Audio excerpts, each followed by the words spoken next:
What we're here today to do is provide an update on a fatal crash from last evening. And that crash claimed the lives of two juveniles.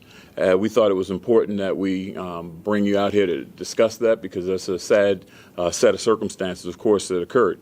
And this is an active investigation, and not all of the facts are known at this point. Last night at approximately 11:50 in the evening, uniformed patrol officers from the Northwest District were operating a marked patrol vehicle, and they observed a white BMW traveling southbound on Reisterstown Road.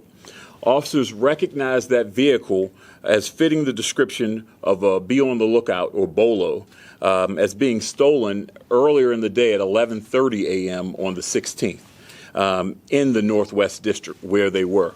The information had been relayed to officers in roll call earlier that day. The officers saw that vehicle matching that description, and they attempted to make a traffic stop on that vehicle. The vehicle then struck a curb and crashed into a light pole at the intersection of Reisterstown Road and Liberty Heights. Two juvenile males, ages 13 and 16, were pronounced deceased shortly thereafter. The 13-year-old was seated in the rear of the vehicle on the passenger side. The 16-year-old was seated in the front passenger seat. The driver, identified as a 16-year-old male from Baltimore, did not sustain any injuries, but was transported precautionary to a local hospital for observation. The other surviving passenger, a 13-year-old, was treated for lacerations and other non-life-threatening injuries. He was seated behind the driver in the rear of the vehicle. And the vehicle was stolen again from the Northwest, not far from the area, 12 hours prior, so 11:30 yesterday morning.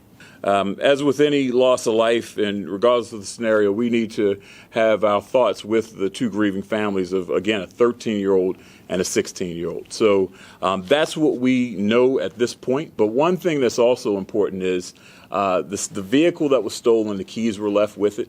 And that's something that we've seen a bit too much. And we all have a role in crime prevention. This is not victim blaming because the person's car shouldn't have been stolen. Okay, we can argue that. But we have to be responsible as citizens and from a crime prevention standpoint. So the keys were with the stolen vehicle. They were left in the vehicle. This remains an active investigation, and we are asking anyone that has information, whether it be video, pictures, or you happen to just be out there and saw what took place, to give our crash team and crash investigators a call at 410-396-26